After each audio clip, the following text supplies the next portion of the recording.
اللهم صل على سيدنا ومولانا محمد وعلى آل سيدنا مولانا محمد وبارك وسلم عليه.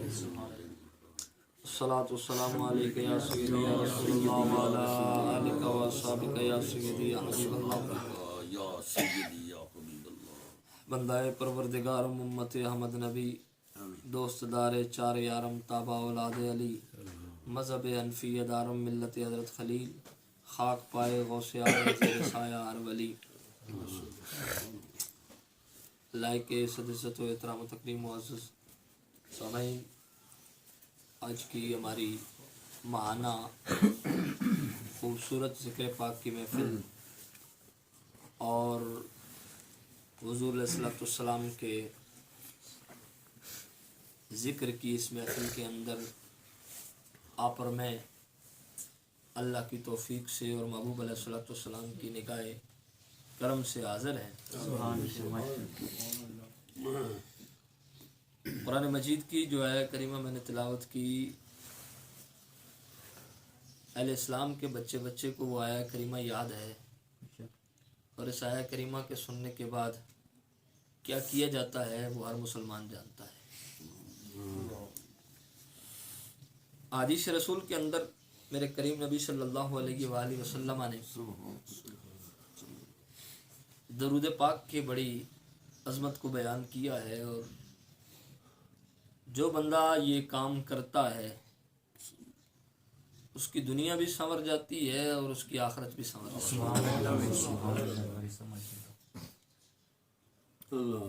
حضور علیہ السلام کے ایک صحابی حضور علیہ السلام کی بارگاہ میں حاضر ہوئے. حضور علیہ السلام نے فرمایا کہ تمہارے جو وظائف ہیں، تمہارے جو دن بھر کے معمولات ہیں، ان کا کیا طریقہ ہے؟ تو انہوں نے بتایا کہ یا رسول اللہ، میں دن کو 4 حصوں میں تقسیم کرتا ہوں. 3 حصے میں اور اللہ کا ذکر اور وظیفے کرتا ہوں، اور 1 حصہ آپ کی ذات پر درود پاک پڑھتا ہوں. حضور صلی اللہ علیہ وسلم نے فرمایا میرے صحابی، اگر اس سے بڑھا لو درود پاک کی مقدار تو تمہارے لیے بہتر ہے. وہ صحابی حضور کی بارگاہ میں عرض کرنے لگے یا رسول اللہ، آئندہ پھر ایسا کریں گے کہ 2 حصے میں اور وظائف اور اوراد کے کروں گا، اور 2 حصے آپ کی ذات پر درود و سلام، یعنی آدھا دن آپ کی ذات پر درود و سلام پڑھ کے گزار دوں گا اور آدھا دن اور ذکر اذکار کروں گا. تو حضور صلی اللہ علیہ وسلم نے فرمایا یہ بھی ٹھیک ہے، لیکن اگر اور زیادہ کر لو تو یہ تمہارے لیے اور بہتر ہے. وہ صحابی عرض کرنے لگے یا رسول اللہ، پھر اس طرح کریں گے کہ دن کے 3 حصوں میں آپ کی ذات پر درود پڑھیں گے اور 1 حصہ اور وظیفے اور اوراد کر لیں گے. میرے کریم نبی صلی اللہ علیہ وسلم نے فرمایا یہ بھی ٹھیک ہے، اس کے اندر بھی بڑی برکات ہے، لیکن اگر درود پاک کی مقدار اس سے بھی بڑھا لو تو تمہارے لیے اور بہتر ہے. صحابی رسول سمجھ گئے، وہ کہنے لگے یا رسول اللہ، اب میرا دن ہر اس طرح گزرے گا کہ سارا دن آپ کی ذات پر درود و سلام. سبحان اللہ، سبحان اللہ. میں جب بھی کوئی وظیفہ کرنے کی کوشش کروں گا، کوئی ارادہ کروں گا وظیفہ کرنے کا، تو سب سے پہلے آپ کی ذات پر درود پاک کا نظر. اور حضور صلی اللہ علیہ وسلم خود فرماتے ہیں کہ اسمع صلاۃ علی محبتی وعارفہم، کہ جو محبت کے ساتھ مجھ پر درود و سلام پڑھتا ہے، میں محمد اس کا درود سنتا بھی ہوں اور اس کو پہچانتا بھی ہوں. تو لہٰذا حضور علیہ السلام کی ذات والا صفات پر درود پڑھنا اس کی بڑی برکات ہے. اور سب سے بڑی بات یہ کہ درود پڑھنے والے کو حضور کا قرب نصیب ہوتا ہے، حضور کی زیارت نصیب ہوتی ہے، اور حضور علیہ السلام کا پڑوس نصیب ہوتا ہے. ایک بہت بڑے امام گزرے ہیں، امام ابو بکر بن مجاہد. یہ حضرت امام ابو بکر بن محمد رحمہ اللہ تعالیٰ علیہ، آپ روایت بیان کرتے ہیں کہ امام ابو بکر بن مجاہد یہ بہت بڑے امام تھے اور شریعت کے بہت بڑے عالم تھے. اللہ تعالیٰ نے ان کو شریعت کا بہت علم عطا کیا تھا. حضرت ابو بکر بن مجاہد کو بڑے بڑے علماء ان کے شاگرد تھے، بڑے بڑے جو دین پڑھنے والے طالب علم تھے وہ ان کے پاس دین کا علم سیکھتے تھے. یہ ابو بکر بن مجاہد، ان کے حوالے سے آتا ہے کہ ایک دفعہ ان کی محفل کے اندر حضرت سیدنا ابو بکر شبلی رضی اللہ تعالیٰ عنہ آپ آئے.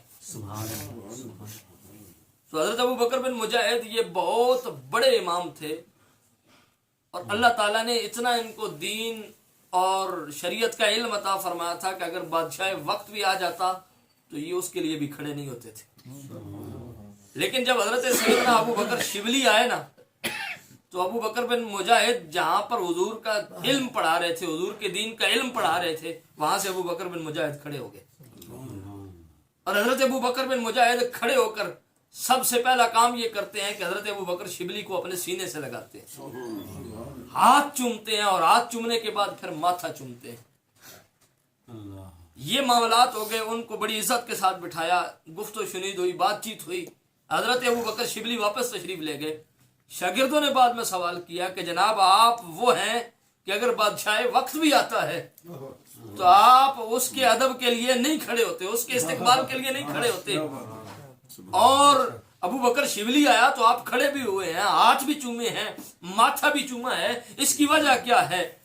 اور دنیا جانتی ہے کہ ابو بکر شبلی کو سارے پاگل کہتے ہیں, سارے دیوانہ کہتے ہیں, اسے مجنوں کہتے ہیں, اس کو پتھر بھی مارتی ہے دنیا.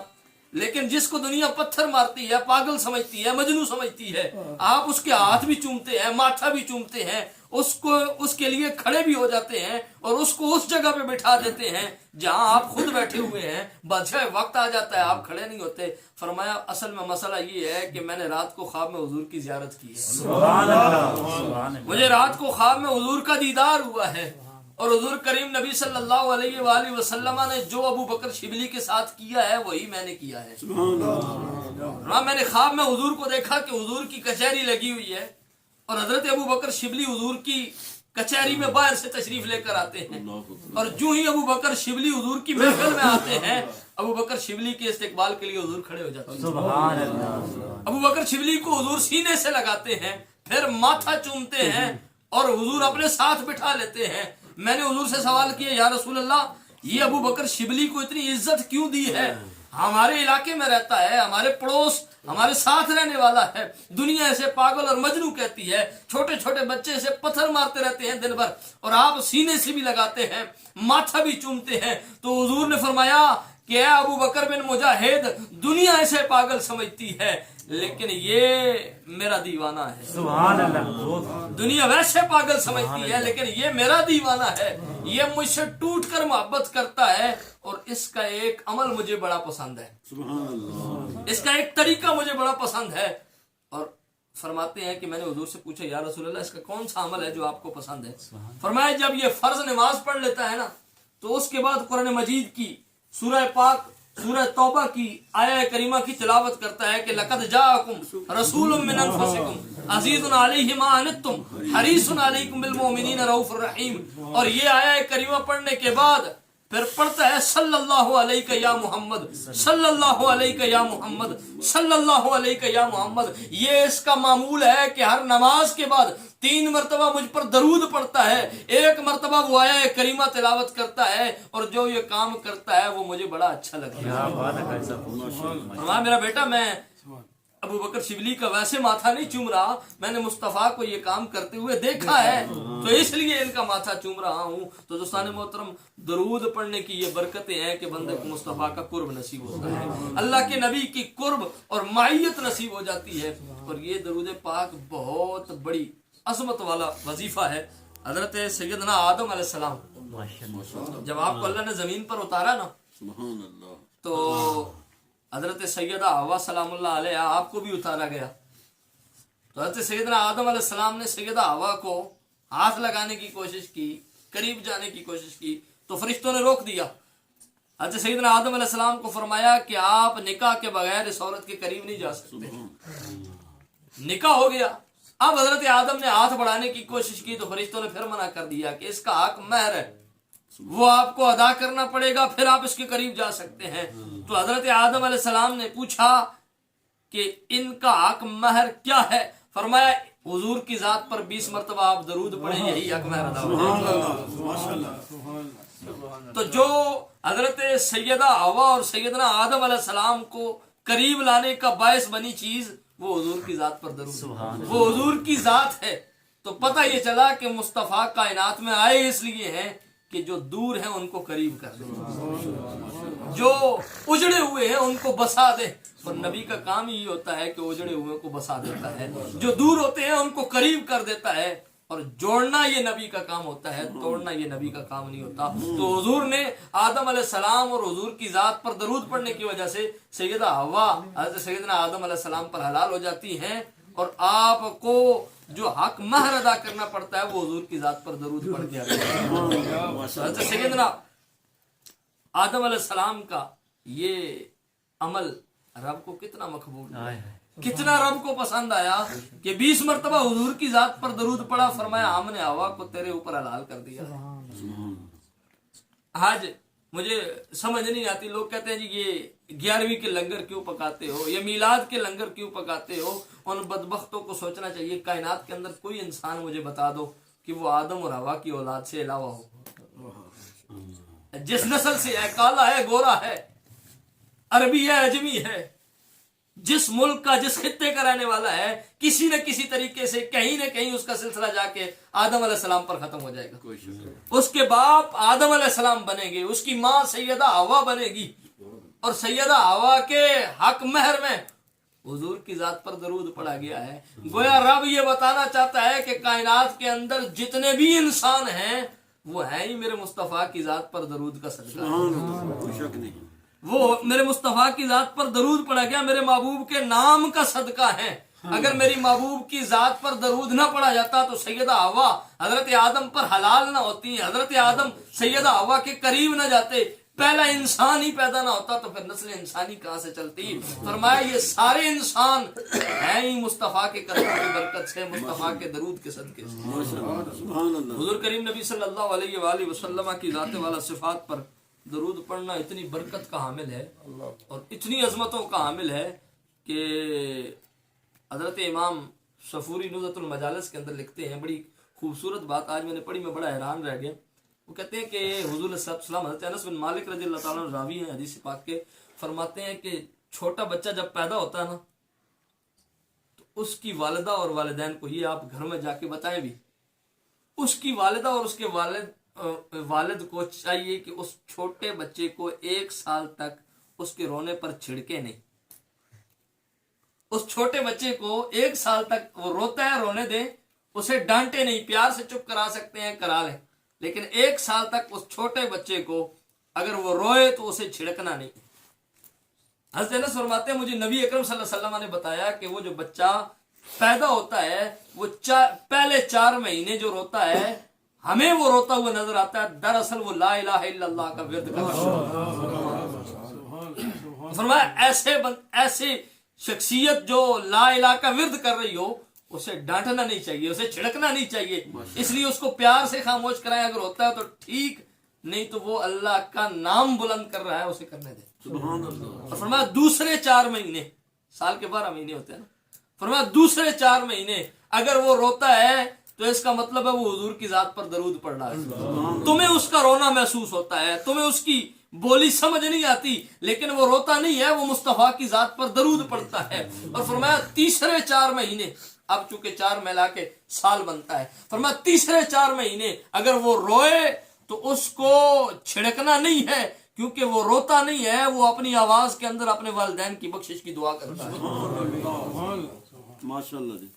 تو وہ رب جس نے پیدا ہوتے ہوئے نامولود بچے کو 4 سے لے کر 8 مہینے کی عمر کے درمیان مصطفیٰ کی ذات پر درود پڑھنا سکھا دیا ہے، وہ رب کتنا چاہتا ہے کہ اس کے محبوب کی ذات پر درود سلام پڑھا جائے کہ چھوٹا سا بچہ بھی اگر روتا ہے تو رونے میں بھی مصطفیٰ کی ذات پر درود پڑھ رہا ہے. اور حضرت انس بن مالک فرماتے ہیں اس لیے حضور نے فرمایا اس بچے کو چھڑکنے کی کوشش مت کیا کرو. دوستان محترم، حضور علیہ السلام کی ذات والا صفات پر درود و سلام کی بڑی برکتیں ہیں، اور جو بندہ حضور کی ذات پر کثرت سے درود پڑھتا ہے، یہ علامہ اقبال کو مولوی تو نہیں تھا نا، کسی مدرسے میں اقبال نے تو نہیں پڑھا تھا، ساری زندگی یورپ کے اندر پڑھتا رہا، بظاہر اس کی داڑھی بھی نہیں تھی، لیکن اقبال قلندر لاہوری کیسے بن گیا، اقبال علامہ کیسے بن گیا.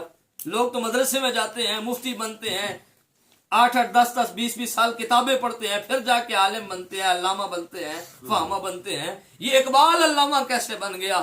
اور اقبال کو اتنی مقبولیت کیسے مل گئی؟ غالب مرزا غالب بھی اس کے پائے کا شاعر تھا، لیکن اس کو وہ قبولیت عامہ نہیں ملی، اور دیگر بڑے بڑے شعراء اس کے دور کے اندر گزرے ہیں، ان کو وہ قبولیت عامہ نہیں ملی، لیکن اقبال کلام بعد میں لکھتا ہے، لوگوں کے دلوں پر اثر پہلے کر جاتا ہے۔ اقبال کی زبان سے الفاظ بعد میں نکلتے ہیں، لوگوں کے دلوں پر اثر پہلے کر جاتے ہیں۔ اس کی وجہ اقبال سے جب پوچھی گئی کہ دنیا کے لوگ کلام لکھتے بھی ہیں، شعراء کلام پڑھتے بھی ہیں، کسی کا کلام اتنا اثر نہیں کرتا، اقبال تیرے کلام کے اندر اتنا اثر کہاں سے آیا ہے؟ فرمایا جب سے اقبال نے مصطفیٰ کی ذات پر 1 کروڑ سے زیادہ مرتبہ درود پڑھا ہے، تب سے اقبال کی زبان کے اندر یہ اثر آ گیا ہے کہ اقبال بات بعد میں کرتا ہے، اثر پہلے کر جاتا ہے۔ اسی لیے پھر اقبال نے کہا تھا کہ دل سے جو بات نکلتی ہے اثر رکھتی ہے، پرواز نہیں طاقت پر نہیں طاقت پرواز مگر رکھتی ہے۔ فرمایا اس بات کے پر نہیں ہوتے، لیکن وہ پرواز کی طاقت رکھتی ہے۔ وجہ یہ ہے کہ جو بات دل سے نکلے